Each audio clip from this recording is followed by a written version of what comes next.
बांग्लादेश के पूर्व प्रधानमंत्री शेख हसीना को 3 मामलों में बांग्लादेश की ट्रिब्यूनल कोर्ट ने सजा का ऐलान कर दिया है। उन्हें कई मामलों का दोषी करार देते हुए शेख हसीना को सजाए मौत दी गई है। अब इस पूरे मामले पर शेख हसीना के साथ साथ बांग्लादेश के पूर्व गृह मंत्री और उस वक्त के आईजी उनको भी सजा दे दी गई है। इस पूरे मामले पर पूर्व प्रधानमंत्री शेख हसीना ने अपना बयान जारी किया है। उनका कहना है कि ये जो वर्डिक्ट कोर्ट के द्वारा दिया गया है ये पूरी तरह से गलत है, क्योंकि एक गैर चुनी हुई सरकार ने जो लोकतांत्रिक मूल्यों के खिलाफ है उसने एक ट्रिब्यूनल सेट करके इस तरह के फैसले दिलवाए हैं। उनका कहना है कि इस तरह के अदालत पॉलिटिकली मोटिवेटेड है और एक तरफा सुनवाई करके इन्होंने फैसला दिया है। उन्होंने कहा है कि जिस तरह से डेथ पेनल्टी का ऐलान किया गया है ये बताता है कि किस तरह से बांग्लादेश इस वक्त चरमपंथियों की गिरफ्त में आ चुका है। पूर्व प्रधानमंत्री शेख हसीना का आरोप है कि जिस तरह से आवामी लीग के नेताओं को और नेतृत्व को खत्म किया गया और बांग्लादेश को अपनी मुट्ठी में किया गया, इससे बांग्लादेश के भविष्य पर पूर्णतः खतरा है।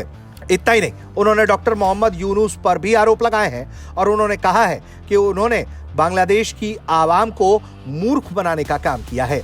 इतना ही नहीं, बांग्लादेश सरकार के पूर्व गृह मंत्री असदुज्जामा खान ने भी हमसे बात की है।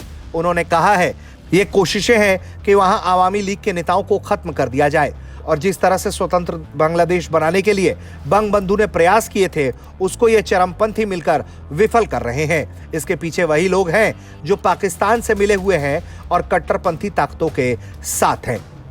We know this verdict will come because this court was formed to finish to Awami League leadership, the Bangabandhu's achievement to create a independent Bangladesh. Right. You see, who are the behind this? All the people who fought with Pakistan against us. There is the Jamaat Islam who create Al-Badr Bahini and other Bahini to fight against us. Bangladesh की अदालत ने यह फैसला सुना दिया है।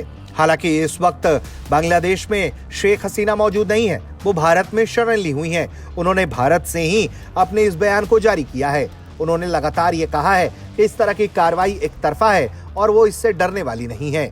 लेकिन बांग्लादेश में जिस तरह से शेख हसीना के खिलाफ फैसले सुनाए जा रहे हैं, कार्रवाई हो रही है, उन सब के बीच बांग्लादेश के कई इलाकों से उपद्रव की तस्वीरें भी सामने आ रही हैं और सरकार उन उपद्रव को रोकने के लिए शूट एट साइट का ऑर्डर भी जारी कर चुकी है। ब्यूरो रिपोर्ट, भारत तक।